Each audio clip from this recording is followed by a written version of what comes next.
Deuteronomy chapter 25. When people have a dispute, they are to take it to court, and the judges will decide the case, acquitting the innocent and condemning the guilty. If the guilty person deserves to be beaten, the judge shall make them lie down and have them flogged in his presence with the number of lashes the crime deserves. But the judge must not impose more than 40 lashes. If the guilty party is flogged more than that, your fellow Israelite will be degraded in your eyes. Do not muzzle an ox while it is treading out the grain. If brothers are living together and one of them dies without a son, his widow must not marry outside the family. His husband's brother shall take her and marry her and fulfill the duty of a brother-in-law to her. The first son she bears shall carry on the name of the dead brother, so that his name shall not be blotted out from Israel. However, if a man does not want to marry his brother's wife, she shall go to the elders at the town gate and say, "My husband's brother refuses to carry on his brother's name in Israel. He will not fulfill the duty of a brother-in-law to me." Then the elders of his town shall summon him and talk to him.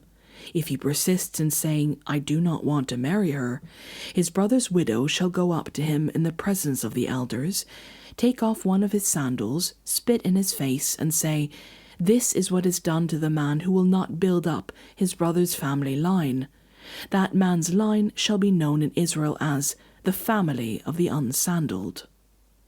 If two men are fighting, and the wife of one of them comes to rescue her husband from his assailant, and she reaches out and seizes him by his private parts, you shall cut off her hand.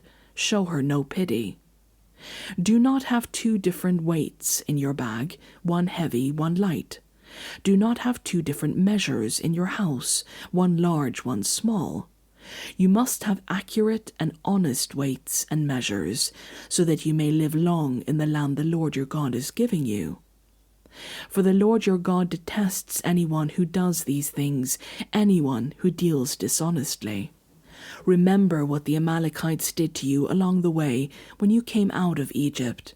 When you were weary and worn out, they met you on your journey and attacked all who were lagging behind. They had no fear of God.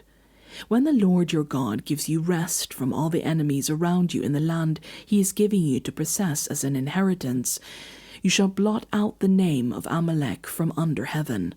Do not forget.